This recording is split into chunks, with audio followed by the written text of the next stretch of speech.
შეწყალების სახელმწიფო კომისიამ კი 42 მჟავდებული შეწყალების გადაწყვეტილება მიიღო. შესაწყალებელთა შორის ერთი არასრულწლოვანი და ერთი ქალბატონია. დანარჩენი ქალები მძიმე დანაშაულისთვის არიან მჟავდებულები, მათ შორის თაღლითობისთვის, როდესაც ზარალი ანაზღაურებული არ არის და ნარკოტიკების რეალიზაციისთვის, რის გამოც მათ შეწყალებაზე რეკომენდაცია ვერ გაიცემოდა. რეკომენდაცია არ გაიცემ კვლევობაში, ნარკორეალიზაციაში, ტრაფიკინგში, ყაჩაღობასა და სხვა მძიმე კატეგორიის დანაშაულში მჟავდებული პირების მიმართ.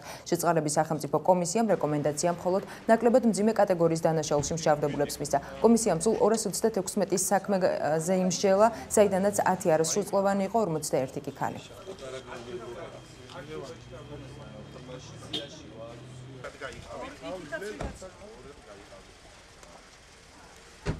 ძალიან ბევრი საქმე იყო განსახილველად შემოსული. სამწუხაროდ ამჯერზე კომისიის ხდომამ ისეთი წარმატებულად არ ჩაიარა, როგორც სხვა დროს არის ხოლმე. შედეგის თვალსაზრისით ძალიან ბევრი საქმიდან სულ რამოდენიმე ათეული დაკმაყოფილდა. სამწუხაროდ მათ თითქმის არ მოხდა არასრულწლოვანთა საქმეები.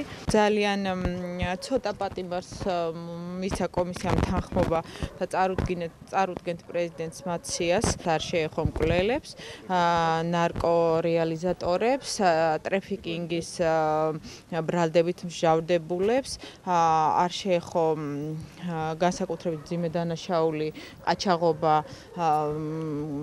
ყაჩაღობის მუხლით გასამართლებულ ბრალდებულებს.